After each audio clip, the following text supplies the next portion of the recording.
یسألونک عن الخمر والمیسر. اب یہاں دو باتیں آئی ہیں. پہلے آئی تھی شہر الحرام، اس سے پہلے ہم نے پڑھا تھا یسألونک عن الیتامی، یسألونک الفاظ سے یسألونک عن الاہلہ. اس سے پہلے اہلہ کے بارے میں آیا تھا، یسألونک ماذا ینفقون کے بارے میں آیا تھا، یسألونک عن الشہر الحرام کے بارے میں آیا تھا. آپ جہاں جہاں اس صورت میں یسألونک آ رہا ہے آپ سب کا جائزہ لے لیجئے، ساری باتیں آپ کو ملیں گی کہ کس طریقے سے معاشرہ اسٹیبل کیا جائے. یہ سب اسی طرف اشارہ کر رہا ہے. اور یسألونک کا بیان میں پہلے کر چکا ہوں کہ یسألونک یہ صرف نبی سے سوال نہیں ہے، بلکہ یہ اللہ کے کلام سے وہ چیزیں نکالنے کی طرف قرآن بیان کر رہا ہے. میں نے اس طرح سے آپ کو بیان کیا تھا. ورنہ کاف کی ضمیر کو اگر آپ چاہتے ہیں ذات کے لیے تو ہر وہ شخص جو قرآن کا مخاطب ہے، ہر وہ شخص جو قرآن بیان کر رہا ہے، اس سے قرآن کہہ رہا ہے یسألونک، قرآن بیان کرنے والوں سے، اس قانون کا اطلاق کرنے والوں سے یہ سوال ہوتا ہے، یہ جستجو کی جاتی ہے. کس بارے میں؟ خمر اور میسر کے بارے میں. اب قرآن میں معاملہ یہ ہوا ہے کہ جہاں پر خمر آیا ہے اس کا ترجمہ تو ہم لوگوں نے کر دیا ہے شراب، اور جہاں پر خمر آیا ہے اس کا ترجمہ کر دیا ہے چادریں. آپ سورہ نور اٹھا لیجئے، وہاں پر الفاظ جو آئے ہیں بِخُمُرِهِنَّ عَلَى جُيُوبِهِنَّ، تو وہاں ترجمہ کیا گیا ہے کہ اپنی چادروں کو اپنے سینوں پر، اپنے گریبانوں پر وہ عورتیں جو مومنہ ہیں وہ ڈال لیا کریں. عام طور پر ترجمہ یہی کیا جاتا ہے. اب وہاں پر خمر کا ترجمہ وہاں پر چادریں کیا ہے. یہاں ترجمہ جب خمر آتا ہے اس کو اس کا مطلب شراب کر لیا جاتا ہے کہ اس کا لگتا ہے معنی ایک ہی ہے شراب، جبکہ خود ہی مترجمین اس کے معنی کے اندر شراب بھی کر رہے ہیں اور دوسرے معنی کے اندر چادریں بھی کر رہے ہیں. مطلب کیا ہوا؟ کیا بات سمجھ میں آئی؟ سمجھ میں یہ آیا کہ خمر کے معنی صرف شراب کے نہیں ہوتے ہیں، اور شراب تو لفظ ہی عربی زبان کا ہے. شراب کا مطلب تو ہر اس چیز کو کہتے ہیں جو بہنے والی ہو، جو پینے والی ہو. شریبہ تو عربی زبان کے اندر کسی چیز کو پینے کے لیے استعمال کیا جاتا ہے. یہ تو اردو میں آ کے اس کو نیگیٹو معنی کے طور پر استعمال کرنے لگ گئے ہیں کہ شراب جب بھی آتا ہے میرے ذہن میں منفیت پیدا ہو جاتی ہے کہ شراب کا مطلب وہ چیز جس سے میری عقل میں فتور آ جائے، وہ چیز جس سے میرے اندر ہم ہمی پیدا ہو جائے، وہ چیز جس سے میرے اندر انانیت پیدا ہو جائے، میرے جذبات صرف میری ہی بات کریں، میری ہی باتوں کو سجھائیں، میں اپنے اندر صرف میں کو ہی دیکھنا شروع کر دوں. صرف شراب سے لفظ سے میرے ذہن میں یہی چیز، یہی تصور اجاگر ہونا شروع ہو جاتا ہے. کوئی بھی پینے کی چیز یا مطلب کوئی بھی پینے کی چیز، ہر لیکوڈ چیز کو، پینے والی چیز کو خاص طور پر، کیونکہ شریبہ کے معنی کے اندر پینے کا مفہوم موجود ہے، تو خاص طور پر پینے کے لیے. جیسے کہ وہ ہمارے یہاں نہیں آتا وہ جامع شیریں مشروب مشرق روح افزا آتا ہے ہمارے یہاں پینے کے لیے، تو مشروب لکھا ہوتا ہے. مشروب کا مفعول کے وزن پہ جیسے ظالم کا مظلوم آتا ہے، شارب پینے والا، فاعل کے وزن پہ سبجیکٹ ہے. تو ہمارے اردو زبان کے اندر تو یہ ہوا کہ شراب کا لفظ ہی منفیت رکھنا شروع ہو گیا. اب جب بھی شراب آتی ہے تو میرے ذہن میں آتا ہے وہ چیز جو میرے ذہن کے اندر فتور پیدا کر دے. اس کے ترجمہ بھی خمر کا شراب کیا گیا ہے. خمر کا ترجمہ شراب تو نہیں ہے. اگر خمر کا ترجمہ شراب ہے تو خمر کا ترجمہ شراب کیوں نہیں ہے، جو میں نے ابھی آپ کے سامنے پہلے ہی بات رکھی ہے. عربی زبان کے اندر خو، میم اور را یہ ہر اس چیز کے لیے، ہر اس کام کے لیے، ہر اس تصور کے لیے استعمال کیا جاتا ہے جو کسی کی عقل کو، کسی کے جسم کو ڈھانپ لے. آپ بس اس کو اتنا یاد رکھیں. اب اسی سے آپ لگا لیں جو خمرہن کا ترجمہ چادریں کیا جاتا ہے، اس کی وجہ کیا ہے کہ عورتیں اس سے خود کو ڈھانپ لیتی ہیں، اس لیے اس کو خمر کہتے ہیں. خمار سے خمر جمع آئی ہے. ہمارے ہاں تو آٹا خمیر ہو جاتا ہے کہ خمیر آٹے کی روٹی بنائی گئی ہے. یہ آٹا جب خمیر ہوتا ہے تو اس کو ہم کہتے ہیں کہ یہ آٹا خراب ہو گیا ہے، اس میں سے بدبو آنا شروع ہو جاتی ہے، اس کو خمیر آٹا کہتے ہیں.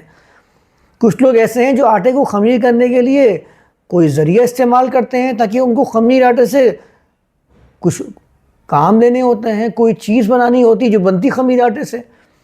تو خمیر کا مطلب بھی یہ ہوتا ہے کہ اجزاء ترکیبی کے اندر تھوڑا سا الٹ پلٹ کر دینا، کچھ ایسا کر دینا جس کی وجہ سے اس کے مرکب کے اندر کچھ تبدیلی آ جائے، وہ چیز چھا جائے اور اس کا اثر جو اصلی تھا وہ زائل ہو جائے. اس لیے ہم کہتے ہیں خمیر آٹا. تو خ میم اور را دھوکہ دہی کے لیے استعمال کیا جاتا ہے. کسی کو استخمار کہتے ہیں عربی زبان کے اندر، کسی کو غلام بنا لینا. آپ اس کی عقل کو اس درجہ ڈھانپ لیں کہ اس کو غلامی کے اندر ہی نعمت محسوس ہونے لگ جائے، اس کے لیے استخمار استعمال کیا جاتا ہے. عقل کو مفلوج کر دینے کے لیے عربی زبان کے اندر خمر کا لفظ استعمال کیا جاتا ہے. آپ خمر کی تعریف، خمر کے ترجمے کے اندر بس یہ یاد رکھیں کہ خمر جب کہتے ہیں یسألونک عن الخمر، یہ بھی ہیوی الخمر کی بات ہو رہی ہے، ہر قسم کے خمر کی بات بھی نہیں ہو رہی ہے. اور تسلسل اوپر سے بنا کر دیکھ لیجئے کیا بات چل رہی ہے. قرآن تو عقل و شعور کی بات کرتا ہے، قرآن تو انسانیت کی بات کرتا ہے، قرآن تو انانیت سے الگ کرنے کی بات کرتا ہے. قرآن یہاں پر جو حکم بیان فرما رہا ہے، ہاجروا جاہدوا، معاشرے کی بات کر رہا ہے. معاشرہ کب سے فردی ہوتا ہے؟ معاشرہ تو اجتماعی ہوتا ہے. جب اس اجتماعی معاشرے کے اندر سے لوگوں پر ایسی چیزیں غالب ہونا شروع ہو جاتی ہیں جس میں انہیں انانیت محسوس ہونا شروع ہو جائے، جس میں انہیں اپنا پن ہی نظر آنا شروع ہو جائے کہ بس میں ہی ہوں اور کوئی میرے نزدیک انسانیت کی حیثیت رکھتا ہی نہیں ہے، آپ سمجھ لیجئے یہ ہے الخمر. اس کے بارے میں قرآن کے اندر جائزہ لیتے ہیں لوگ کہ اس کیفیت کے بارے میں قرآن میں کیا موجود ہے، کیا رہنمائی قرآن کی طرف سے دی جا رہی ہے. ہم تو اس میں سے صرف شراب کو، نشے کو ہی ڈھونڈ رہے ہیں. نشہ بھی تو کیا کرتا ہے؟ نشہ بھی تو یہ کرتا ہے. نشہ کرنے والے شخص کے اندر چیز پیدا کیا ہوتی ہے؟ آپ جائزہ تو لیجئے، مشاہدہ تو کیجئے. اس کے اندر بس یہ پیدا ہو جاتا ہے کہ میں جو ہوں وہ میں ہوں. بعض لوگ نشہ کرنے کے بعد تو میں استعمال ہی نہیں کرتے، ہم استعمال کرنا شروع کر دیتے ہیں، الفاظ کے اندر ہی تبدیلی آنا شروع ہو جاتی ہے. نشہ تو کہتے ہیں اس کو، نشہ تو اردو زبان کے اندر نہیں کہتے، اس کو طاقت کا نشہ ہے. یعنی اس کو صرف یہی چڑھا ہوا ہے کہ میں ہوں بس. اس کو تو پیسے کا نشہ ہے، اس کو نظر آ رہا ہے کہ پیسہ میرے پاس ہے تو بس میں ہی ہر چیز کا مالک ہوں. تو نشہ اردو کے اندر ہم محاوروں میں استعمال کرتے ہیں، کسی بھی چیز کا نشہ ہو، یعنی وہ چیز جو اس کے اندر انانیت پیدا کر دے، خود غرضی پیدا کر دے، انسانیت اس کی نظروں سے ختم ہونا شروع ہو جائے. بس آج سمجھ جائے یہ خمر کی یہی میننگ ہے، اسی کو الخمر کہتے ہیں. یسألونک عن الخمر، بات بھی اوپر سے چلی آ رہی نا، یسألونک عن الشہر الحرام قتال فیہ. تو کیا بتایا تھا قرآن نے اس کے اندر؟ بنیادی پیغام جو ہم پڑھتے آ رہے ہیں، جو میں نے ابھی تمہید باندھی تھی ابھی آپ لوگوں کے سامنے ہے، کہ قرآن جو پہلے سے بات کرتا آ رہا ہے، پیچھے کہا وَيَسْأَلُونَكَ مَاذَا يُنْفِقُونَ، انفاق کی بات ہوتی ہے. انفاق کب چاہیے ہوتا ہے؟ جب معاشرہ سٹیبل کرنا ہوتا ہے، معاشرے کی تکمیل، معاشرے کی تشکیل کی جا رہی ہوتی ہے. لوگ اپنے مال کو دیتے اس وقت ہیں جب ان کی نظر میں اپنا ہونا، میں ہونا، ہم ہی ہونا یہ کم ہو جاتی ہے.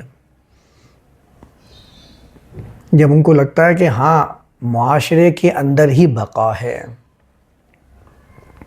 جھنڈ کے اندر ہی زندگی ہے، انفرادیت، اکیلا پن، ریوڑ سے الگ ہونا، اس کے اندر تو موت ہی نظر آتی ہے. جب ان کو یہ بات سمجھ میں آ جاتی ہے، جب وہ انفاق کی طرف آتے ہیں، جب معاشرے کی تشکیل کی طرف آتے ہیں، پھر ایسے لوگوں کو قلع کما کر رہے ہوتے ہیں جو معاشرے میں انتشار برپا کرنے کے لیے کوشش کر رہے ہیں، سرگرداں ہیں. اس کے لیے خمر آیا ہے. یہاں کچھ لوگ خمر کا ترجمہ نشہ کر دیتے ہیں، وہ کہتے ہیں کہ قرآن کے اندر کچھ احکام ایسے ہیں جن کو وقتاً فوقتاً ختم کیا جاتا ہے. اس کے اندر یہ شراب والا، نشے والا بھی معاملہ پیش کیا جاتا ہے کہ قرآن نے یکدم نشے کو حرام قرار نہیں دیا، کیونکہ لوگ نشے کے عادی تھے، تو قرآن نے وقتاً فوقتاً پہلے یہاں حکم فرمایا کہ اس میں فائدہ بھی ہے نقصان بھی ہے، پھر آگے جا کے قرآن نے اس کو نشے کو مکمل طور پر حرام قرار دیا ہے. لیکن بات پھر یہاں یہ آتی ہے کہ بھائی لوگوں کے نسوں کے اندر، لوگوں کے دلوں کے اندر جو چیز سرایت کردہ تھی، وہ سب سے بڑی چیز تو یہ تھی کہ وہ اللہ کے قانون کی طرف جاتے ہی نہیں تھے، وہ تو غیر خدائی قانون کی جو ہے علمبردار تھے. آپ تاریخ خدا کا مطالعہ کر لیجئے، جو بتایا جاتا ہے ان کی نظر میں انسانیت کوئی چیز ہی نہیں تھی، تو قرآن نے پھر اس چیز کو فوراً سے ختم کیوں کیا، اس کو وقتاً فوقتاً ختم کرنے کی طرف کیوں نہیں کیا؟ اگر یہی قرآن کا اسلوب تھا، اگر یہی طریقہ کار قرآن کا تھا کہ یکدم چیزوں کو ختم نہ کیا جائے بلکہ لوگوں کے مزاج کے مطابق احکام کو نازل کیا جائے، تو پھر سب سے بنیادی پیغام جو قرآن کا تھا کہ غیر خدا سے خدا کی طرف آنا، لا الہ کا پیغام، الا اللہ کا پیغام، وہ کیا تھا؟ اس کو فوراً سے قرآن نے کیوں لوگوں میں نافذ کرنے کی طرف رغبت دلائی ہے؟ ایاک نعبد و ایاک نستعین قرآن میں سب سے پہلے ہی کیوں یہ بات موجود ہے؟ اس کو بھی آہستہ آہستہ لوگوں کے مزاج کے مطابق ختم کرنا چاہیے تھا. اس کا مطلب ہے کہ یہ جو ترجمانی کی جا رہی ہے، یہ جو شرح کی جا رہی ہے، یہ بالکل غلط ہے، یہ درست نہیں ہے. قرآن کا اسلوب اس کی اجازت نہیں دیتا ہے ہمیں. قرآن لوگوں کے مزاج کے مطابق حکم نازل کرنے کا پابند نہیں ہے. یہ بات آپ سب سے پہلے ذہن نشین رکھ لیجئے. قرآن نے ایک مقام پہ کہا فَنَضْرِبَ عَنْكُمُ الذِّكْرَ صَفْحًا، کیا ہم حکم سے، قانون سے صرف نظر کر دیں، چھوڑ دیں اس کو؟ ان کنتم قوما مسرفین، اس وجہ سے کہ قوم حد سے بڑی ہوئی ہے، آپے سے باہر ہو رہی ہے. تو کسی قوم کے آپے سے باہر ہونے کی وجہ سے ہم احکام سے صرف نظر کرنا شروع کرتے ہیں. تو سوالیہ طور پر جواب دیتی ہے قرآن نے. ہم کہہ رہے ہیں کہ نہیں، آہستہ آہستہ شراب کا حکم حرام ہونے کی طرف لے کر گیا ہے. لوگوں کے مزاج کے اندر یہ چیز سرایت کردہ تھی، تو بھائی جو چیزیں سرایت کردہ تھی ان کو تو فوراً ختم کیا ہے، وہ تو بہت بڑی تھی اس چیز سے. تو یہ ترجمانی بالکل غلط ہے. آپ اس سے تو اس کو بالکل سمجھ لیجئے کہ الگ کر کے اس آیت کو سمجھیے گا. میں نے آپ کے سامنے جو خمر کا مفہوم پیش کیا ہے، آپ اس کو اور تفصیل سے سمجھتے جائیے. لوگوں کے ذہن کو آزاد نہ کرنا، بلکہ ان کو کسی نہ کسی مذہب کے اندر، کسی نہ کسی مسلک کے اندر اپنے آپ کو ان کا ربکم الاعلیٰ قرار دے کر ان کے ذہنوں پر غلامی کی زنجیریں، غلامی کے طوق ان سے ان کے ذہنوں کو جکڑ دینا، ان کے جسموں کو جکڑ دینا، یہ سارا خمر کے اندر آئے گا. بس آپ یہ آسان سا اس کے بارے میں یاد رکھیں کہ خمر وہ چیز ہے کہ جس میں انسان کو انسان نظر ہی نہ آئے. اپنا تو آپ انسان نظر آ رہا ہو کہ میں ہی ہوں اس دنیا کے اندر جس کو جینے کا حق ہے، جس کو رزق حاصل کرنے کا حق ہے، جس کو سہولتیں، جس کو تعلیم حاصل کرنے کا حق ہے، جس کو فکری آزادی مکمل طریقے سے حاصل ہے. سامنے والے کو یہ آزادی حاصل نہیں ہے، وہ انسانیت کے معیار پر پورا نہیں اترتا. یہ ہے خمر جو لوگوں پر چھایا ہوا ہے، جس نے ان کی عقلوں کو ڈھانپ دیا ہے، جس میں ان کو انسان نظر نہیں آ رہے ہیں. یہ ہے الخمر کہ میں اپنی قوم والے کو تو انسان سمجھوں، اور جب لائن لگا کے میں دوسرے قوم کو دوسری قوم قرار دینا شروع کر دوں، یہاں سے وہ چیز میری عقل کو، میرے عقل و شعور کو ڈھانپ لیتی ہے، جس میں مجھے وہ انسان نظر نہیں آتا، جبکہ چلتا پھرتا بھی میری طرح ہے، بات بھی میری طرح کرتا ہے، حتیٰ کہ وہ اسی الہ کا ماننے والا بھی ہے جس کو میں ماننے والا ہوں. لیکن ایک لائن کھینچ کر میری عقل پر اس طریقے سے ملک کا، محب وطن ہونے کا وہ نشہ ڈھانپ دیا گیا ہے، ڈال دیا گیا ہے کہ جس سے میں ان کو اس لیول پر لانے کو تیار نہیں ہوں. یہ ہے یسألونک عن الخمر. اس کے بارے میں رہنمائی حاصل کرتے ہیں لوگ قرآن کے اندر سے. دیکھا جائے کہ قرآن کیا کہتا ہے ملکوں کے درمیان فرق کرنے کے بارے میں، زبان کی بنیاد پر کس طریقے سے میں لوگوں کو انسان سمجھنا نہیں چاہتا، کلر کی بنیاد پر میں اس کو انسانیت کے مرتبے سے گرا دیتا ہوں۔ کس وجہ سے؟ وہ چیز جو میرے اوپر چھائی ہوئی ہے وہ الخمر ہے، یسألونک عن الخمر، وہ مسلک، وہ مذہب، وہ اقتدار، وہ پیسہ، وہ طاقت، ہر وہ چیز جو کسی دوسرے کو انسان سمجھنے سے رکاوٹ ڈالتے ہیں، جب وہ کسی پہ چھا جاتی ہے اس کو کہتے ہیں الخمر۔ آپ لے جائیے اس کی تعریف کو، اس کے ترجمے کو۔ میں نے بتایا نا خمر کے اندر دھوکہ دہی کا مفہوم بھی موجود ہوتا ہے، دھوکے میں رکھا ہوا ہے کہ آپ سب سے اعلیٰ ہو۔ یہ تو فرعونیت ہے۔ فرعونیت ہے کیا چیز؟ انا ربکم الاعلی، تمہارے رزق کے سرچشمے میرے ماتحت ہیں۔ الیس لی ملک مصر وہذہ الانہار تجری من تحتی، یہاں پر میں تجری من تحتی الانہار سے جنت کی نہریں تلاش کر رہا ہوں کہ جنت کے نیچے سے نہریں بہتی ہیں۔ ترجمہ کرتے ہیں، بتایا نا من تحتی کا مطلب کیا ہوتا ہے، وہ تو کہہ رہا ہے میرے نیچے سے نہریں بہتی ہیں۔ نگاہ فرعون کے نیچے سے نہریں کیسے بہتی ہیں؟ کریں ترجمہ اس کا من تحتی کا۔ فرعون کہتا تھا میرے لیے، کیا میرے لیے نہیں، مصر اس شہر کی بادشاہت، وہذہ الانہار، یہ جو نہریں ہیں تجری من تحتی، یہ میرے تحت سے، میرے نیچے سے بہہ رہی ہیں۔ جب جنت کے تصور کے اندر آپ جنت کے نہروں کے بہنے کا ترجمہ کرتے ہیں کہ باغات ہوں گے اس کے نیچے سے نہریں بہہ رہی ہوں گی، تو کریں نا ترجمہ، پھر فرعون کے نیچے سے نہریں کون سی بہائیں گے؟ رزق کے سرچشمے جب کسی کے ماتحت ہو جاتے ہیں، جب وہ اتنا بلند و بانگ دعویٰ کرتا ہے کہ میرے پاس سے، میرے انڈر میں تمہارے رزق کے سرچشمے ہیں، اس کو قرآن نے وہذہ الانہار تجری من تحتی سے تعبیر کیا ہے۔ اسی کو تجری من تحتی الانہار کہا ہے کہ جب رزق کی فراوانیاں ہوتی ہیں تو اس رزق کے سرچشمے ایسے بہتے ہیں جیسے کہ بہتا ہوا پانی ہوتا ہے، ہر شخص کو اس کی سہولت کے مطابق میسر آ جاتا ہے، قطوفها دانیہ ہو جاتا ہے۔ بہت تفصیل ہے اس کے اندر، میں بعد میں کسی دن بیان کروں گا اس معاملے کو بھی۔ تو جب رزق کے سرچشمے انسان کے پاس آ جاتے ہیں تو وہ یہی دعوے دار بن جاتا ہے، اس کے اندر یہی فرعونیت پیدا ہو جاتی ہے، پھر وہ یہی کہتا ہے تجری من تحتی، یہ خمر ہے، کیسا خطرناک ہے، سامنے والے کو انسان سمجھنے نہیں دے رہا، خود کو انسانیت کے لیول پر لانے نہیں دے رہا، خود کو ذرہ برابر بھی معمولی قرار نہیں دے رہا، خود کو سب سے اعلیٰ قرار دینے کی کوشش کر رہا ہے۔